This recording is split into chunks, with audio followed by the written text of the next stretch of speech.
ಎಲ್ಲರಿಗೂ ನಮಸ್ಕಾರ. ಇವತ್ತು ನಾನು ಗೊಜ್ಜವಲಕ್ಕಿ ಮಾಡೋದು ಹೇಗೆ ಅಂತ ತೋರಿಸ್ಕೊಡ್ತಾ ಇದ್ದೀನಿ.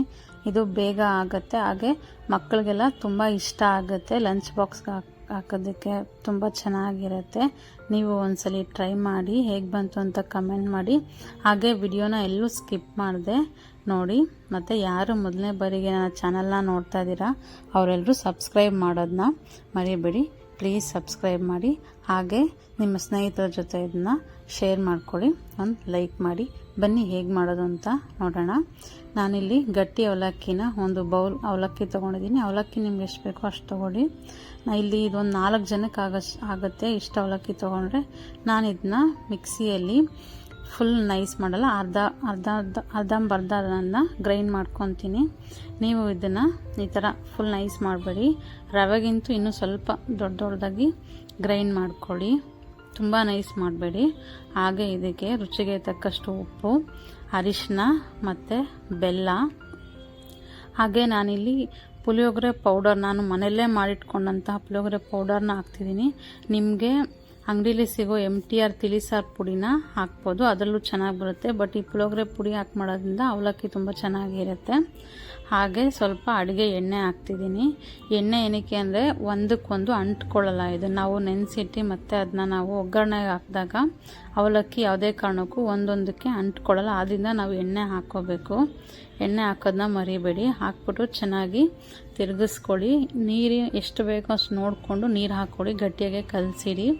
ಅವಲಕ್ಕಿ ಎಲ್ಲ ನೀರನ್ನೆಲ್ಲ ಅಬ್ಸರ್ವ್ ಮಾಡಿ ಅದು ಉದ್ರುದ್ರಾಗಿ ನೆಂದ ಮೇಲೆ ಒಂದು ಅರ್ಧ ಗಂಟೆ ಅದನ್ನ ನೆನೆಸಿಟ್ರೆ ಅದು ಉದ್ರುದ್ರಾಗಿ ನೆನೆಯುತ್ತೆ. ಬೇಕು ಅಂದರೆ ನಿಮಗೆ ಖಾರ ಬೇಕು ಅಂದರೆ ಸ್ವಲ್ಪ ಚಿಲ್ಲಿ ಪೌಡ್ರನ್ನ ನೀವು ಇಲ್ಲಿ ಹಾಕ್ಕೋಬೋದು. ನಾನು ಹಾಕಿರೋ ಪೌಡರಲ್ಲೇ ಇಲ್ಲೆಲ್ಲ ಇರೋದ್ರಿಂದ ಅದಕ್ಕೆ ನಾನು ಹಾಕ್ತಿಲ್ಲ. ನೀವು ತಿಳಿಸಾರು ಪುಡಿನ MTR ತಿಳಿಸಾರು ಪುಡಿ ಇಲ್ಲ ಮನೇಲಿ ತಿಳಿಸಾರು ಪುಡಿ ಹಾಕ್ಬಿಟ್ಟು ಮಾಡ್ಕೋಬೋದು.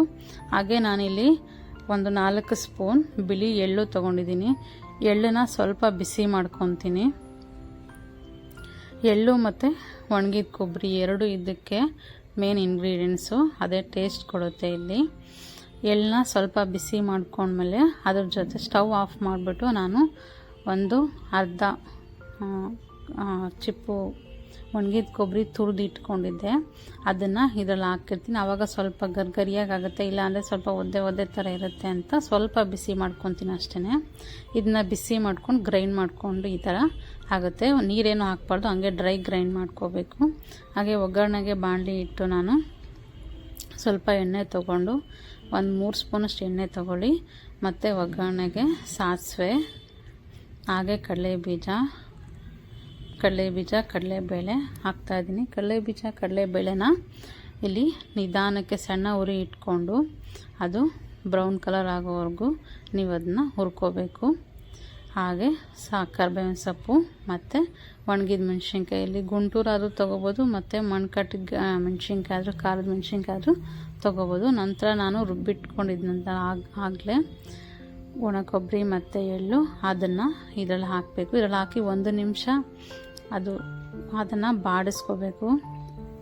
ಚೆನ್ನಾಗಿ ಬಾಡಿಸ್ಕೊಳ್ಳಿ, ತುಂಬ ಬಾಡ್ಸೋಕೆ ಹೋಗ್ಬೇಡಿ, ಬೇಗ ತಳ ಅಂಟ್ಬಿಡುತ್ತೆ. ಅದಕ್ಕೆ ಉರಿ ಕಡಿಮೆ ಇಟ್ಕೊಳ್ಳಿ. ನಂತರದಲ್ಲಿ ಇದನ್ನು ಆಗಲೇ ನಾವು ನೆನೆಸಿಟ್ಕೊಂಡಂಥ ಅವಲಕ್ಕಿ ಉದ್ರುದ್ರಾಗಿ ನೋಡಿ ಎಷ್ಟು ಚೆನ್ನಾಗಿದೆ. ನೀರು ಕಡಿಮೆ ಹಾಕ್ಕೊಂಡು ಮಾಡಿಕೊಂಡ್ರೆ ಈ ಥರ ಉದ್ರುದ್ರಾಗಿರುತ್ತೆ.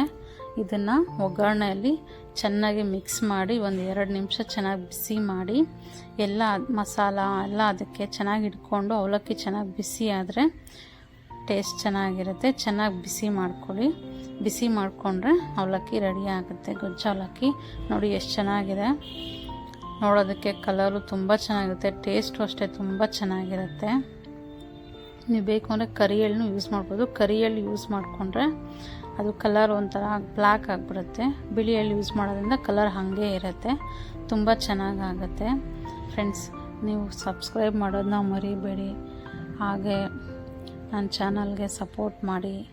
ನಿಮ್ಮ ಸಪೋರ್ಟು ಮತ್ತು ಪ್ರೀತಿ ಆಶೀರ್ವಾದ ಸದಾ ನನ್ನ ಮೇಲೆ ಇರಲಿ ಅಂತ ನಿಮಗೆಲ್ರಿಗೂ ಕೇಳ್ಕೊತಾ ಇದ್ದೀನಿ. Thank you so much. ಹೇಗಾಯಿತು ಅಂತ ಮಾಡಿ ಕಮೆಂಟ್ ಮಾಡಿ. Thank you.